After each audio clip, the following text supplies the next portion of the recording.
Hello students, I am Nagin Pratap Singh, your economics teacher. You are all welcome in online classes. Today I am going to complete the remaining portion of topic unemployment, economics of class 9th. Hence, unemployment has detrimental impact on the overall growth of an economy. चूँकि बेरोजगारी का, unemployment का total अर्थव्यवस्था के growth पर एक हानिकारक impact पड़ा है. Increase in unemployment is an indicator of a depressed economy.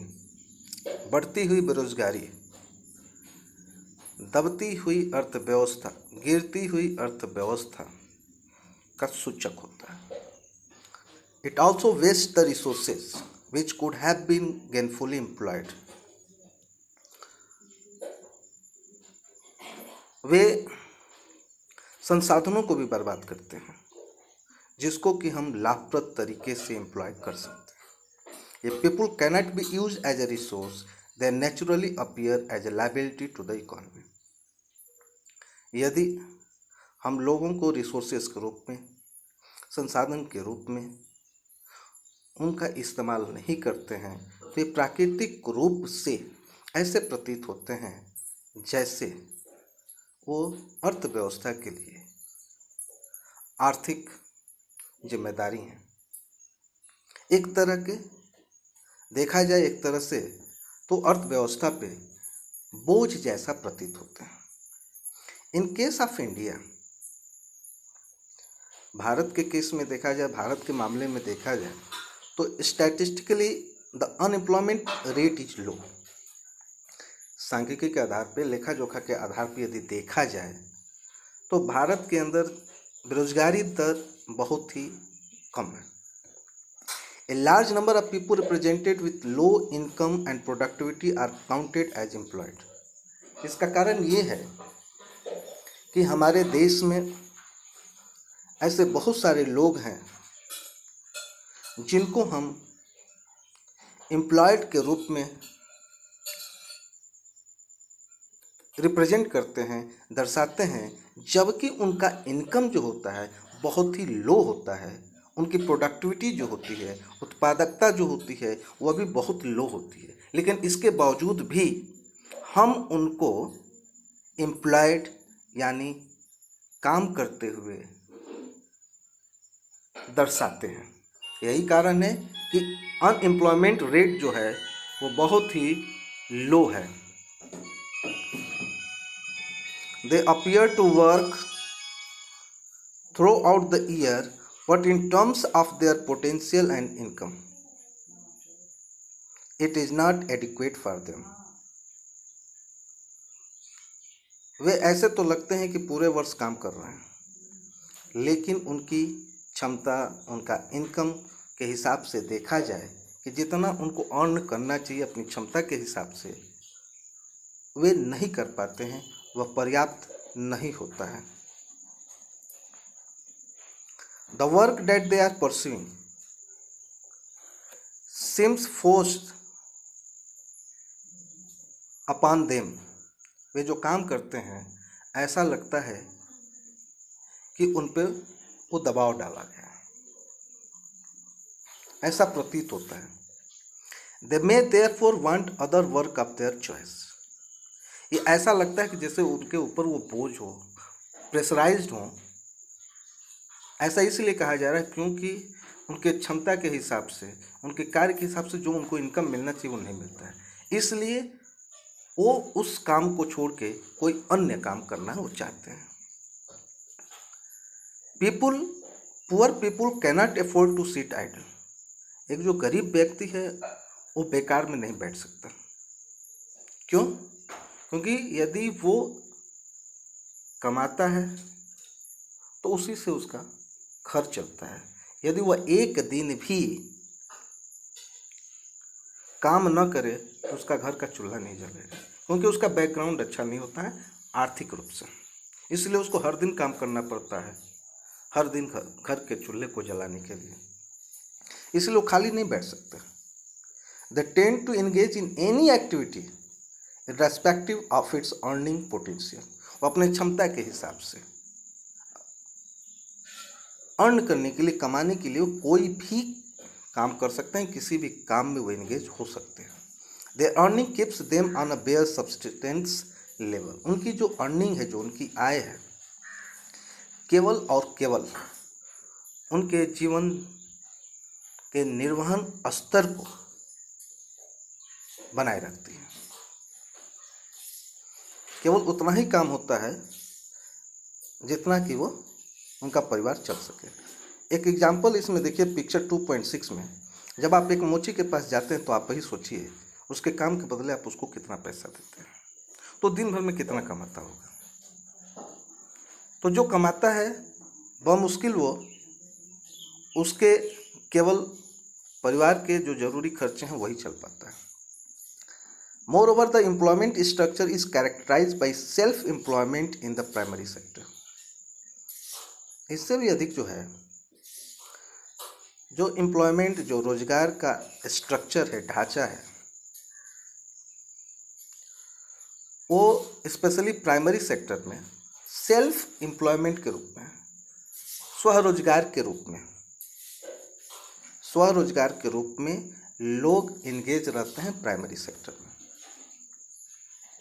कृषि से जुड़े होते हैं देहातों में, और सारा परिवार, जबकि सभी सदस्यों का उसमें काम नहीं होता है, इतना काम नहीं होता है कि सारे सदस्य उसमें एंगेज हों, लेकिन फिर भी काम न मिलने की वजह से वह उसी खेत में लगे रहते हैं।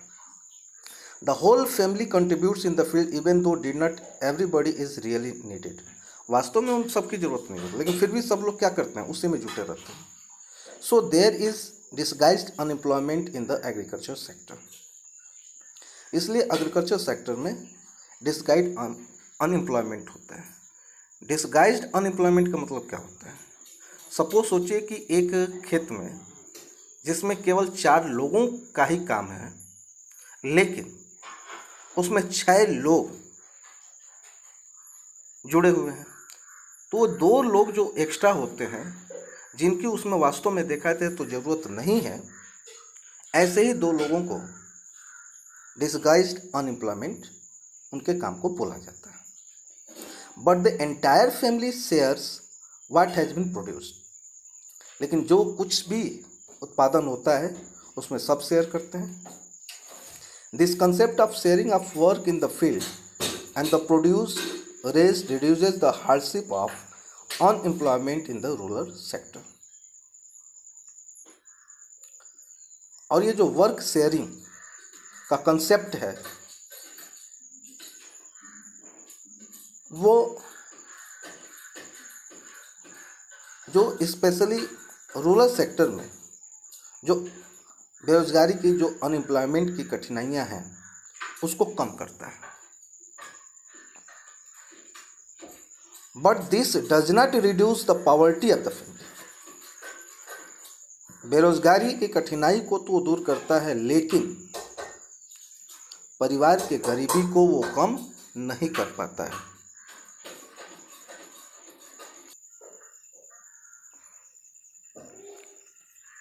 आगे यदि हम देखते हैं कि लोगों की फिर भी जो गरीबी है वो तो दूर नहीं हो पाता, उसको कम उसमें नहीं कर पाता है। But this does not reduce the poverty of the family. Gradually surplus labour from every household tends to migrate from the village in search of jobs. और यही कारण है कि जो गांव देहात के लोग होते हैं वो काम के चक्कर में वो गांव को छोड़ के शहर की तरफ रुख करते हैं, माइग्रेट करते हैं। Let us discuss about the employment scenario in the 3 sectors mentioned earlier. तीनों सेक्टर में जो एम्प्लॉयमेंट की सिनारियो है, जो पहले आप पढ़ चुके हैं, जो पहले से मेंशन है, उसके बारे में डिस्कस कर लेते हैं। Agriculture is the most labour absorbing sector of the economy. Agriculture जो है प्राइमरी सेक्टर, उसमें सबसे ज़्यादा लेबर यानी लोगों को रोजगार मिलता है। लोग सबसे अधिक एग्रीकल्चर सेक्टर में ही रोजगार पाते हैं। In recent years, there has been a decline in the dependence of population on agriculture, partially because of disguised unemployment discussed earlier. लेकिन जैसा कि हमने डिस्गाइज्ड अनएम्प्लॉयमेंट को पढ़ा और उससे समझा कि लोगों को अपने क्षमता के हिसाब से, पूरे पोटेंशियल के हिसाब से उनको काम एग्रीकल्चर सेक्टर में नहीं मिल पाता है, इसलिए उनको प्राइमरी सेक्टर से माइग्रेट करना पड़ता है। और काम न मिलने के कारण जो अधिक से अधिक लोग एम्प्लॉयमेंट के लिए एग्रीकल्चर पर डिपेंडेंट थे, धीरे धीरे उसमें गिरावट आ रही है। क्योंकि काम नहीं है तो उस पर आप डिपेंड होकर भी कुछ नहीं कर सकते, आपको दूसरा कोई ना कोई विकल्प अपनाना ही पड़ेगा, इसलिए लोग प्राइमरी सेक्टर से माइग्रेट करते हैं। Some of the surplus labour in agriculture has move to either the secondary or the tertiary sector. और प्राइमरी सेक्टर से वो माइग्रेट करके, मूव करके वो सेकेंडरी और टर्टियरी सेक्टर में जाते हैं काम के चक्कर में। In the secondary sector small scale manufacturing is the most labour absorbing. और सेकेंडरी सेक्टर में देखा जाए तो सबसे ज़्यादा रोजगार कहाँ मिलता है? स्मॉल स्केल मैन्युफैक्चरिंग, जो छोटे स्तर पे जहाँ मैन्युफैक्चर होने का काम होता है, वहाँ सबसे ज़्यादा लेबर काम करते हैं, उसमें सबसे ज़्यादा लोगों को रोजगार मिलता है। In case of the tertiary sector, various new services are now appearing like biotechnology, information technology and so on. अब धीरे धीरे जो है टर्टियरी सेक्टर में भी नए नए नौकरी के अवसर सामने आ रहे हैं, बायोटेक्नोलॉजी के रूप में, इंफॉर्मेशन टेक्नोलॉजी के रूप में और अन्य चीज़ों के रूप में नए नए नौकरी के अवसर टर्टियरी सेक्टर में देखने को मिल रहे हैं। Let us read a story to know how people could become an asset for the economy of a village. आगे की इस कहानी में जो स्टोरी ऑफ ए विलेज दिया गया है, इसमें यही दर्शाया गया है कि कैसे लोग जो अर्थव्यवस्था पे एक तरह से बोझ अपीयर होते हैं, प्रकट होते हैं, वे कैसे अर्थव्यवस्था के लिए एसेट बन सकते हैं। जैसे फॉर एग्जाम्पल, आप इस जो स्टोरी दिया है उसको आप सेल्फ स्टडी कीजिएगा तो आपको समझ में आएगा कि एक किसान अपने बच्चे को बाहर पढ़ने के लिए भेजता है और जब वो पढ़ लिख कर कुछ बन जाता है, जैसे फॉर एग्जाम्पल एग्रो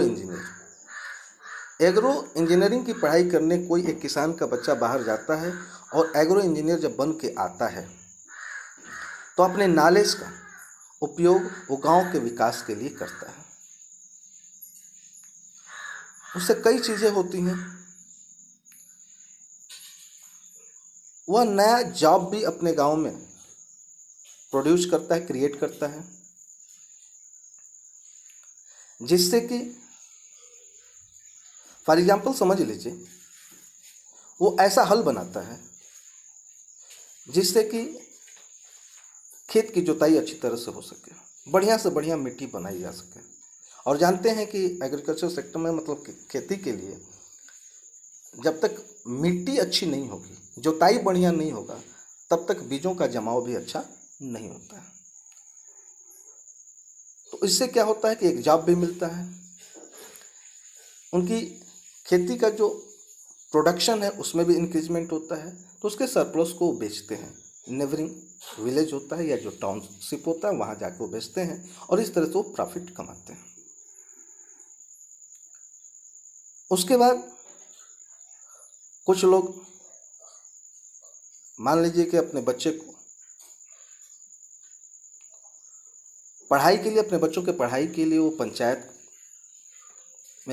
करते हैं और कहते हैं कि हम लोग के यहाँ भी स्कूल खुलना चाहिए, गवर्नमेंट स्कूल खुलना चाहिए, ताकि बच्चे पढ़ें और आगे बढ़ें। कभी कभी जो परिवार होता है अपने बच्चियों को ट्रेनिंग भी देता है। जैसे मान लीजिए बच्चियां सिलाई कढ़ाई सीखती हैं, तो सिलाई कढ़ाई सीख के वो खुद भी इंडिपेंडेंट हो जाती हैं, प्लस गांव में ही सिलाई केंद्र खोल देती हैं, वहाँ कपड़ों की सिलाई करती हैं। तो इससे उनका भी अर्निंग होता है, और जो लोगों को बाहर जाना पड़ता था इन चीज़ों के लिए, कपड़ों को सिलवाने के लिए, अब वो गांव में ही सिलवा लेते हैं। तो इससे क्या फ़ायदा होता है, जो शहर जाके अपने सिलाई में या कपड़ा लेने में जो काम करना पड़ता है, जो समय गंवाना पड़ता है, वो समय जो बचता है वो अपनी खेती में लगाते हैं, जिससे कि उनको फ़ायदा होता है। इस तरह से नए नए काम सीख के,